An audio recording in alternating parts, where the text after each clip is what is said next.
with Malika Andrews, live from Los Angeles. Again, Atlanta out of timeouts. Brunson rattles in the second one. Knicks by 3. Hawks have to throw it down the lane. They're out of timeouts. 1.2 remaining. McCollum drives from half court. Oh, he banks it in! He banks it in! No, they wave it off! They wave it off! He didn't get it off in time! I mean, if only it counted, right? But the Knicks, they're sure glad that it didn't. Was New York saved by the bell in Atlanta? Iman Shumpert, he says there's actually one New York play call that deserves a closer look. But it's not just orange and blue. Big Blue took over the big dance. Congratulations, of course, to Michigan. But with the tournament over, I think it's time to take a look at whose draft stock is on the way up. And Victor Wembanyama, he suffered an injury in the Spurs game. So we have the latest on that and how it could impact his 65-game eligibility. NBA Today starts right now. Wemby is where we begin our show today. Victor and the Spurs took on the Sixers last night and finished with 17 points, 3 blocks in his first 16 minutes of play. So everything, it seemed like it was going to be normal for the MVP candidate until about 11 minutes left in the second, right? That is when we're going to show it to you right here. Wemby, he collides with Paul George on this play. He goes to the locker room. He did not return with what the Spurs are calling a rib contusion. So the most plugged-in man in basketball, Shams Charania, is here with the latest. Shams, are the Spurs bracing for Victor to miss any sort of time here? I'm told the Spurs are not anticipating this to be a major injury. He underwent x-rays last night on that rib, and x-rays for Victor Wembanyama returned negative, I'm told. And so he will be undergoing more testing later today. But there is hope and optimism that those tests will confirm what they felt last night was that the anticipation is nothing major. Okay, so a bit of an exhale here, at least in terms of anything major for Victor and the Spurs. But, Tim, you cover this team incredibly closely, and sometimes you got to protect players from themselves, particularly because the Spurs aren't looking to win the regular season. They're looking for something bigger. So what is San Antonio weighing before he returns? Well, listen, Wemby cares about the award, so it is a priority for the organization. He needs to play at least 20 minutes in one more game to be eligible for the awards. I will be shocked if he does not do that. He's going to hit that 65-game minimum. Now, they do have a little bit of a cushion here because they played in the NBA Cup final, which counts towards that. But, again, it's more of a day-to-day type injury, fortunately. I don't think they're going to have to put him out there when he's hurt. But he's going to hit the awards minimum. All right. In San Antonio, we know if they are nothing but conservative in these sorts of cases, right? So they're not going to put a player out there that isn't ready to return, particularly someone as important as Victor Wembanyama. But you bring up the awards. It's impossible not to have these two things coincide. So Wemby, Luka Doncic, right? Only one game away from qualifying for award eligibility. These are some of the other notable players as we talk about that 65-game minimum that feels like it's coming up a lot. Nikola Jokic, he needs to play in 2 more games of the Nuggets' final 3 to be eligible. You got Kawhi Leonard, right? He needs to play in 3 of the Clippers' last 4 games here. So this is a conversation that is really heating up around the NBA. Our NBA champ, Iman Shumpert, beaming in for this conversation. Shump, I'm curious. It feels like every time a deserving, nearly qualified player goes down, we're talking about this 65-game minimum. It comes under scrutiny. Do you think it needs to change, though? You know me, I'm not willing to bend or break rules like that. I grew up with my dad telling me if you can't do it, if you want to do it, you got to do it on your terms in your house. If you're going to be in this house, you got to do it this way. That's how a rule works. I think that if the NBA bends now, they'll have to keep bending forever, and then eventually you're going to have to scrap the rule, and I think the rule was in place for a certain reason. Yeah. In my book, you gotta stick hard with the rule. I know it's gonna have every year things are gonna change as far as people being on the borderline. Some people are gonna have their argument and their case for it, but if you do that and you start bending over, then it's after a while you're gonna have to scrap it. Yeah, I'm with you, Shump. I don't think it's something that needs to bend, but it can shift. And we're all old school guys, want to see you guys play, want them to see healthy. But there should be a grace period, and it could be a minute restriction thing we talked about. If you do the math, you got to get 20 minutes per game, or at least 25 minutes. If you do that by 82, it's a little over 1,600 minutes. If you clock it at 1,700 or 1,800 minutes for guys to be qualified or eligible, I think that kind of changes or shifts the case to make it somewhat feasible for these guys, because a lot of these guys are very much playing a lot of minutes. LeBron James has played more minutes than Wemby, but he's ineligible. But you think there needs to be some sort of shift? Some type of shift to help make this rule more feasible. Well, and I crank it up to 2,000. That is a significant amount of minutes. But you see that list. There is no world that you can tell me Cade Cunningham is not one of the top 15 most impactful players in the league this season. He's the primary reason the Detroit Pistons are the #1 seed in the Eastern Conference. I mean, and Edwards, like, nobody's wondering, is he, like, forget top 15. He's a top 10 player. Cade's probably a top 5 player. I get it. You wanted to get rid of load management. Yeah, that is the important, here. right? And it has served that intent. But in cases like this, these are not load management issues. Cade Cunningham suffered a collapsed lung diving on the floor for a loose ball, and that's going to cost him All-NBA. That's not right. If there is a significant injury, I do feel like you should be able to qualify via minutes. It was an issue, right? The resting healthy players for nationally televised games, the load management, it's something that needed to be addressed. And this rule has done that, right? It has done what it is intended to do in that sense. However, you're also then getting players who are almost there, who maybe by an arbitrary 1 or 2 games are so close. And the fallout of this is you're also having players who wouldn't necessarily qualify for All-NBA, then be in that conversation. And all of a sudden, teams are looking at their bill come max dollar time, and it's looking a little bit different. But the question is, are you hearing that the NBA, considering this has gotten loud, I think, in the last couple of weeks, Shams, are they willing to make any sort of changes to the rule? Malika, you saw Adam Silver at the Board of Governors. He was pretty clear that he believes that the rule doesn't really need changing, that it's working. And I think the league office seems to share that sentiment. But then the NBPA comes out with a statement that they feel like this needs to be abolished. I will say that the NBPA, their leadership, they agreed to this rule. Some of the membership there did advocate for it, but that doesn't mean that, hey, we can't go back and amend it, to tweak it, to figure out, is there a solution? Because like, Tim, you just said, Cade Cunningham, there's other examples. Luka Doncic leaving for 2 games for a birth of a child abroad. Anthony Edwards is another example. Victor Wembanyama, let's say Victor Wembanyama has to sit the next week to get ready for the playoffs. For example, like, we're really going to keep him away from All-NBA team. Is there I don't know what the solution is, but is there a solution, an asterisk, something that can allow the players, something to be amended that will allow guys like this to still have an equal opportunity? Right. That's what I think there will be maybe some more conversation about this summer, but I don't think we're going to see a groundbreaking change here. Right, and that's the sense I'm getting. Go ahead, Shump. I believe wholeheartedly that I have not heard anything better than what Danny said as far as the minutes being able to stack up and that being your case that you can make. I love that.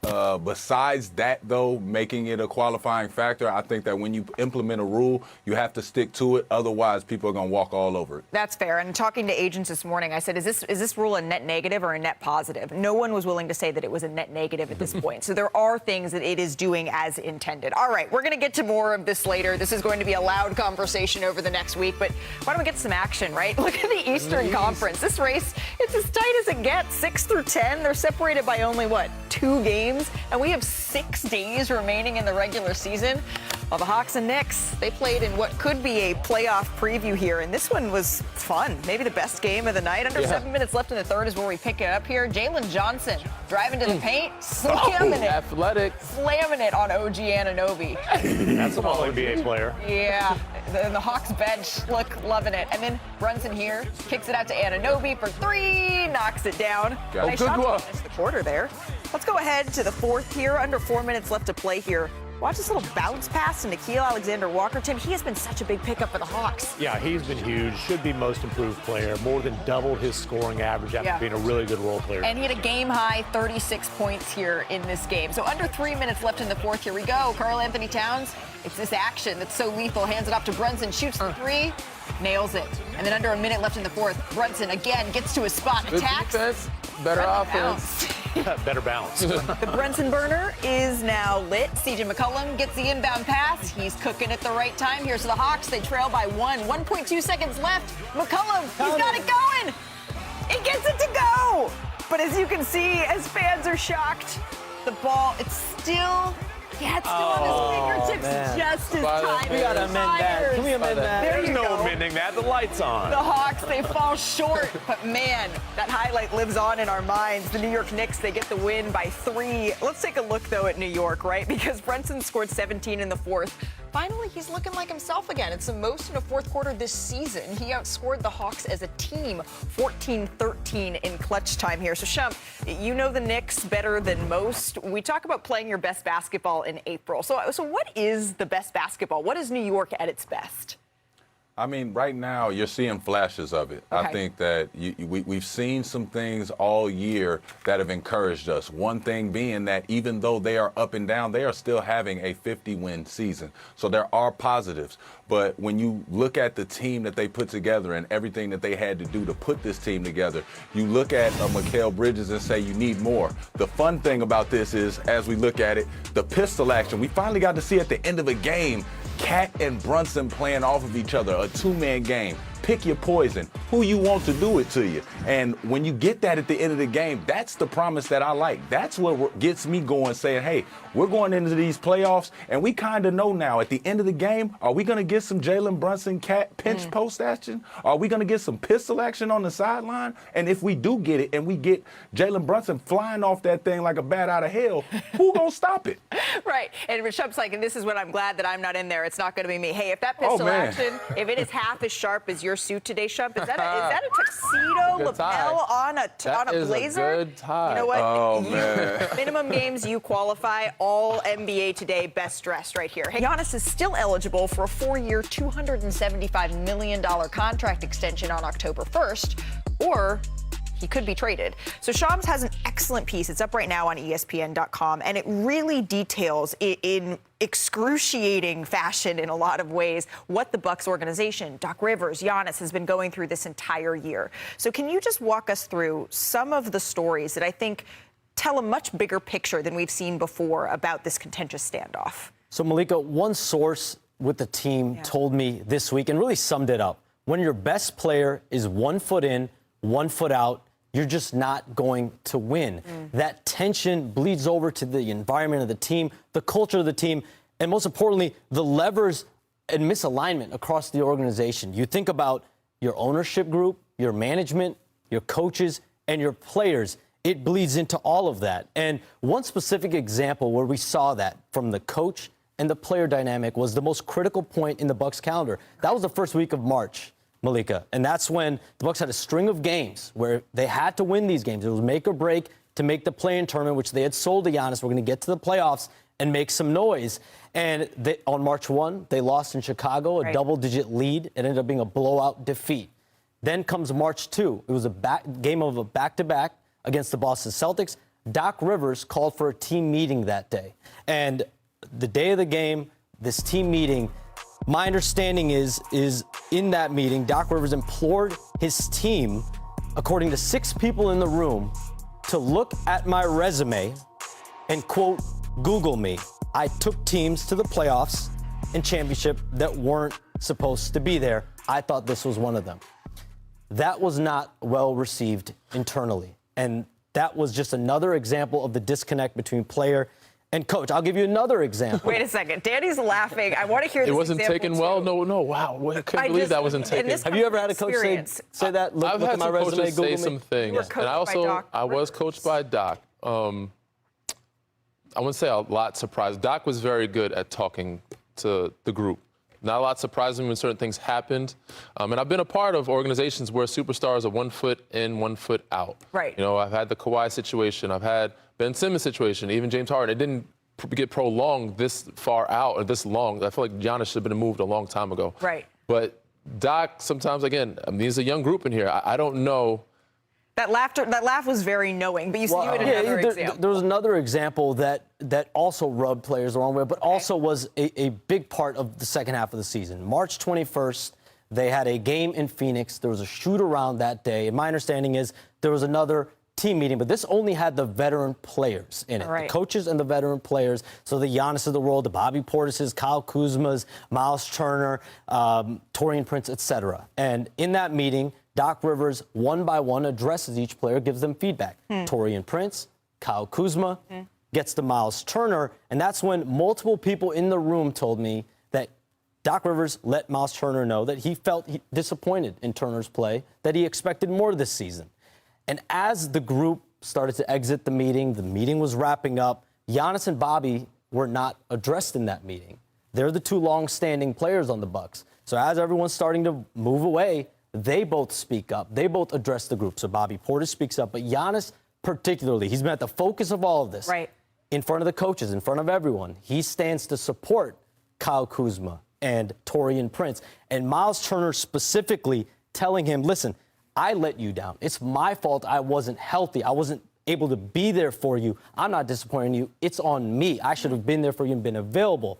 And that, again, shows what the message was from the coach and what the message is from the star player, and clearly a disconnect internally there. There is so much within what you just said. Is Iman Shumpert still there? Shump, he's still around. Yeah, there he is. I'm Definitely curious use your what your word. reaction is to everything that we just heard Sham's detail. Honestly, I'm curious to how Shams knows all that information coming out of a locker The best room. in the business right here. I am shocked. But to hear that, I definitely agree with Shams that it's like when you hear that disconnect, if you're in that locker room, I can only imagine the uncertainty that you're dealing with as far as what's the plan for me individually, what's the plan for the team now, what's the plan for the coaching now that, you know, there's a disconnect with the team. There's just a lot of question marks that now can creep into your locker room, and I don't like that for them. So what now, Shump? You've been on many NBA teams. You've been on teams competing for championships. You've been on teams that are struggling and would have been in the play-in range if that was something that was happening. What now for Giannis? Right now for Giannis. Oh, Giannis, it's time to get some sunshine, brother. You were supposed to get it early on. You didn't want to be the bad guy. And this is what I started to come to the realization that, you know, I wanted Giannis. I wanted to see Giannis finally put on a Knicks jersey, and I wanted them to explore that. But seeing how all of this is happening on the, you know, the leaving the Milwaukee Bucks, and how this has been kind of a back and forth, and there's some tension there, I wouldn't want Giannis to go to New York anymore and, you know, bring any of that tension to the New York media. They're sharks. They're going to eat this up. And I think that would do again to a locker room what you don't want to see happen. So now, to get some fresh air, you want to get the media off your back, you want to get everybody off your back, go ahead and go play in Golden State with Steph. That's what I want to see now. I don't think the media is going to be any light there. I mean, wherever he goes, he's going to bring the media with him. It don't got to be light. Yeah, it don't got to be light. It's just Steph could save him. For sure, maybe so. We don't know who can, but he definitely needs a new home. I do appreciate him stepping up for his guys. And Doc is, you know, like certain coaches are known to be players coaches. Doc is definitely a players coach, but more of like a superstar coach. So maybe he, like, wouldn't say angled or what's named towards certain guys and not gave Giannis some of the backlash or whatever it may be. But Giannis stepped in for those guys and said his piece. And, you know, sometimes that could rub superstars the wrong way. So, but in the sense of Giannis going to New York, I wouldn't mind seeing him in a New York Knicks jersey. I think he can handle the media there. I mean, that's another example of what you just said. So, okay, Daddy. Kyle Kuzma, Miles Turner, a couple other veterans, Doc Rivers, the Bucks organization basically saying, listen, like, ownership is not going to be happy, does not want you to sit with illegitimate injuries as this team is down the line here. Yep. We know where they're at. We know what they're playing for. The one player that didn't get that same edict is Giannis. Right. So, Shump, you said you were impressed by just how much insight into this Shams has. I always am. So listen carefully as we tick off a couple of things here. One, do you, based on your reporting, believe that a breakup is inevitable with Giannis and the Bucks? And two, that investigation on whether or not he's going to play again this season, whether or not he's played his last game, what are you hearing there? So let's start with the first part. Forget what I think. Everyone at the highest levels around the Bucks, you think about ownership on down, believes there's an inevitability to what this is and a trade this offseason, based on where the Bucks are at with all this, based on where Giannis Antetokounmpo has clearly been at with this. The past, in a lot of ways, has set up the present. And in 2020 and in 2023, when Giannis signed his contract extensions, sources on both sides told me there was a gentleman's agreement, a promise of sorts, that if the time ever came that Giannis was ready for a trade, ownership and management would work collaboratively to assist that. And so you think about when these requests started last May, these around Giannis looked at unfulfilled promises. So fast forward to 2 weeks before the deadline, Giannis, his agent, meet with Jimmy Haslam and Wes Edens 2 weeks before the deadline and say, hey, we're ready, do right by Giannis. They do engage with teams. There's conversations that are had. There's one team and one offer that the Bucks seriously considered in the final hours at the NBA trade deadline. That's the Miami Heat. That's an offer around Tyler Hero, Khalil Ware, other players, multiple first-round picks, multiple swaps. The Bucks obviously chose not to do that deal. My understanding is ownership believed there would be better for them in the offseason. It's best to wait on this decision until the summer. As I talked to teams that were involved in this at the deadline, like Minnesota and Golden State and Miami, etc., there were a dozen or so teams. They do believe those same comparable offers, if not better, slightly, will be there for the Bucks this offseason. So I'm not worried about that part of it if I'm Milwaukee. But Giannis will have 1 year left on his deal, and that does give him significant leverage in terms of how much a team is willing to give up if he's not ready and willing to extend. Okay, and you said something very important there. This offseason is when your sources are saying this, not extending into next season, this offseason. Shump, last word on this, because you were making all sorts of faces over there in New York. Because I was leaning in. I don't really have any more on the situation. I just know, Shams, when you go to sleep at night, lock that phone into the safe at your hotel. Make sure nobody gets a hold of it. I don't know how you know all that, brother. Gentlemen's agreement here from me will make sure the phone is safe. All right, let's get to another former MVP, because what Nikola Jokic and the Denver Nuggets did is something that we need to be paying attention to. They go in playing the Trailblazers, who are playing incredibly good basketball right now, winning 8 of their last 10, 6 of those by double digits, and it looked like that's where we were headed here for part of this game. Yeah, they were shooting lights out. 25 threes, franchise record. Yeah, Tumani hit 6 of those in the first half, his most for any half in his career, and he finished with 30 points, 8 threes. By the way, when you talk about a record, this is a franchise that had Damian Lillard and CJ McCollum at the same time, so that's saying something. But the Nuggets, they're professional winners at this point. Aaron Gordon for 3 in the corner, it's good. He's a shooter now. Denver up 2, he had 23 points in this game. And then Nikola Jokic, you don't see him miss this shot very often at point-blank range. But can't get the tip in to go either. And so we get some more free basketball. To overtime we go. Extra innings. And this is Denver time, right? Jamal Murray drains the triple. The catch is a Good ball low. movement. Nuggets up 6. Murray drives. To the rim. As Iman Shumpert would say, oh, I was going to do it. Hey! Murray had 20 points in this one. And then Jokic. I was going to say it's a quick step, but really it was a really slow step. It's the slow, long step, too, to get in the 35 body. points, 14 rebounds, 13 assists, 5 steals. Video game numbers. Denver gets the win here, but giving a lot of effort there. Yes, they are exerting a lot of energy to get these wins. to win these games. But maybe it's worth it because they have a 49% chance to be the number 3 seed. This is what ESPN Analytics says, a half-game lead over the Lakers for that spot. LA is next, right? They got 45%. And then hello, Houston at 6% here. So speaking of the Lakers, they got a tough task tonight, right? They faced the reigning champs across the street. They played last week. They lost by 43 points. And then to add insult to injury, or maybe injury to insult in this case, that was the game that Luka Doncic and Austin Reeves got hurt. So Dave McMenamin is covering the turbulence, the carnage of the Lakers. So let's just tick off the injuries here, Dave. We got Luka, he's out. Austin Reeves, he's out. Marcus Smart is also out, but LeBron is questionable. So is this a ho-hum 41-year-old questionable, or could he actually miss tonight's game? Well, Malika, in the last couple minutes, he's officially been downgraded from questionable to out. So LeBron has been dealing with the left foot injury really for the last couple seasons. He had a big workload on Sunday, playing 39 minutes against Dallas, and tonight is the start of 3 games in 4 nights.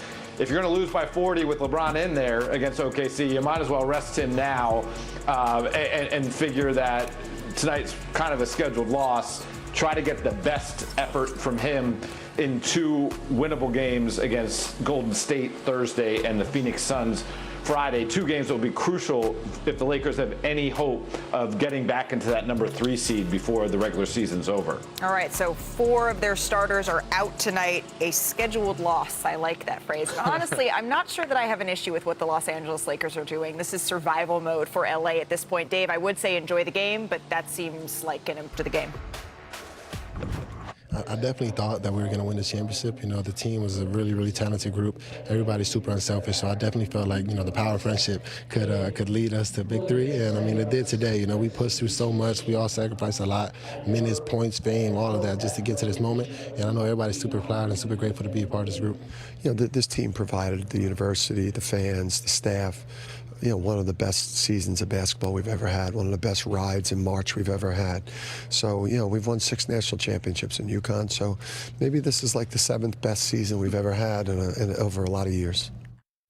Yeah, it was was a pretty good season, Coach. But Michigan, now the first Big Ten school to win the national championship since 2000. So it's a good day to be a Wolverine, and it is always a good day when our friend Myron Metcalf joins us. Myron, is it too soon to talk a little NBA draft? I feel like we got to get into it, because which champs, when you're looking at this roster, do you think have improved their draft stock the most during this title run? Well, I think that conversation, Malika, starts with Adai Mara, the 7'3" center for Michigan. Listen, I think Wemby maybe has changed the perception of guys like that. They see how useful they can be. He can run the floor. He's an incredible passer. He averaged 2.6 blocks per game this season. And you saw him guard in space. So I think the versatility certainly could translate to the next level. And who wouldn't want a guy at 7'3" who can do all the things that he can do? But Morez Johnson, I think, also helped himself. A great two-way player. I thought he was the MVP of the national championship game, and I think he proved how good he might be able to be at the next level as well, especially defensively. Well, certainly any player who's getting any sort of comparison to Victor Wembanyama is something that scouts everywhere, their ears are going to prick up. But now the attention, it fully shifts, right, to the NBA draft here, Myron. And there's a lot of collegiate players that we're looking at here in the lottery. Just looking at the latest mock draft, this is from our Jeremy Wu. You got Darren Peterson, AJ DeBanza, Cam Boozer, all in that top three. A really loaded draft here. So now that the tournament is over, I want to bring Danny Green back into the conversation for this one. Is there a college player, DG, who you think stood out as this tournament as maybe the most NBA ready? Unfortunately, my guy,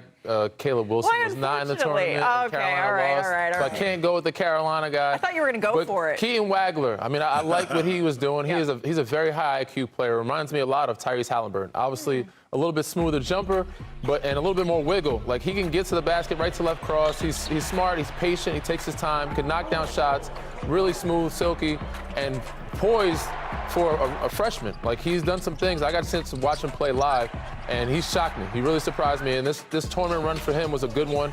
Took his team pretty far, and I think he could be a guy that can make some noise in the NBA draft. Should we start calling it the Wagler wiggle?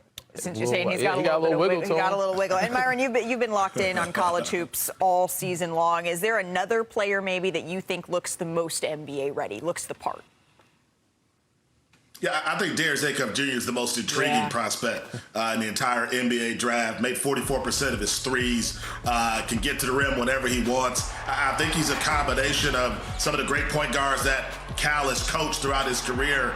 We'll see how he measures in workouts, but I think he has all the tools to be a great point guard at the next level. We haven't seen many who are as skilled as Darius Acuff Jr. Certainly when we talk about March, it is oftentimes guards that are raising their stock, and Darius Acuff Jr. has done exactly that. Myron, it's your time of year. You and I are going to be chatting a whole lot as we march towards the NBA draft. We really appreciate the time. Get some rest. This has been